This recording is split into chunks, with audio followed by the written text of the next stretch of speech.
नमस्कार दोस्तों, आम का बगीचा मज़ेदार कहानियाँ। दोस्तों, आज हम आपके लिए शिक्षाप्रद मज़ेदार कहानियाँ लेकर आए हैं। इन कहानियों में आपको पढ़ने के साथ साथ सुनने में भी बहुत मज़ा आएगा और साथ साथ कुछ सीखने को भी मिलेगा। शिक्षाप्रद मज़ेदार कहानियों में आपके लिए कुछ बहुमूल्य शिक्षा बहुत आसान तरीके से आपको मिलेगी। शिक्षाप्रद मज़ेदार कहानियाँ मनोरंजन के साथ साथ हमारे जीवन में नैतिक शिक्षा के लिए बहुत उपयोगी है। कहानियाँ पढ़कर हमको मज़ा तो आता ही है और शिक्षाप्रद मज़ेदार कहानियाँ में हमको एक शिक्षा भी मिलती है। हमको इस कहानी से यह शिक्षा मिलती है कि मूर्ख व्यक्ति कभी वस्तुओं का सही अंदाज़ा नहीं लगा सकता। जो व्यक्ति मेहनत करके किसी चीज़ को प्राप्त करता है वह व्यक्ति उसका सही मूल्य लगा सकता है। कैसे? आइए जानते हैं इस कहानी के माध्यम से। एक बार की बात है, किसी राज्य के राजा जंगल में शिकार के लिए जाता है। राजा का घोड़ा शेर को समीप में देखकर इतना तेज दौड़ता है कि उसके सारे सैनिक इधर उधर हो जाते हैं। राजा अकेला ही जंगल में पहुंच जाता है। राजा जैसे तैसे अपनी जान बचाता है और वापस अपने राज्य की ओर जाने लगता है। तभी उसको जंगल में एक झोपड़ी दिखाई देती है। राजा उस झोपड़ी में जाता है और रात रुकने की अनुमति मांगता है।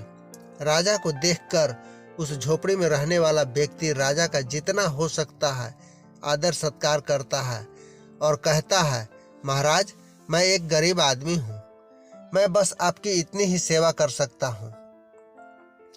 राजा उससे पूछता है, तुम अपनी जीविका के लिए क्या करते हो?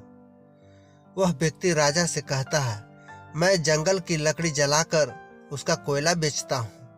राजा उसकी सेवा से खुश होते हैं और कहते हैं, मैं तुमको अपने आम का एक बगीचा देता हूँ, अब तुमको कोयला बेचने की कोई ज़रूरत नहीं।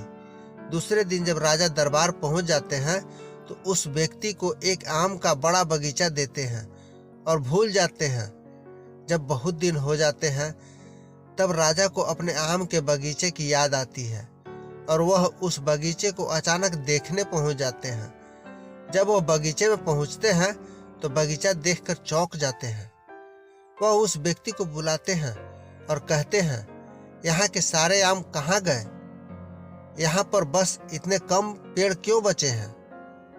तुमने आम के पेड़ों का क्या किया?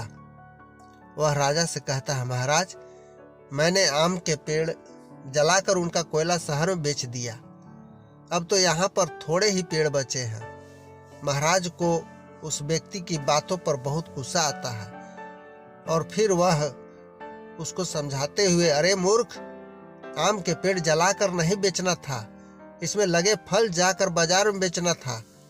अब तुम फिर से दोबारा आम के पेड़ लगाओ और जो बचे हुए पेड़ हैं उनके आम जाकर शहर में बेचो और देखो तुमको कितना मुनाफा होता है। राजा की बात सुनकर व्यक्ति ऐसा ही करता है और जब वह एक टोकरी आम बेच आता है तब उसे पता लगता है कि आम बेचने में कितना मुनाफा होता है और उसे अपनी गलती का एहसास होता है। दोस्तों, कैसी लगी यह कहानी? आप लोगों को पसंद आया हो तो कृपया अपने दोस्तों के साथ शेयर कर सकते हैं। तो मिलते हैं अगले वीडियो में, तब तक के लिए धन्यवाद।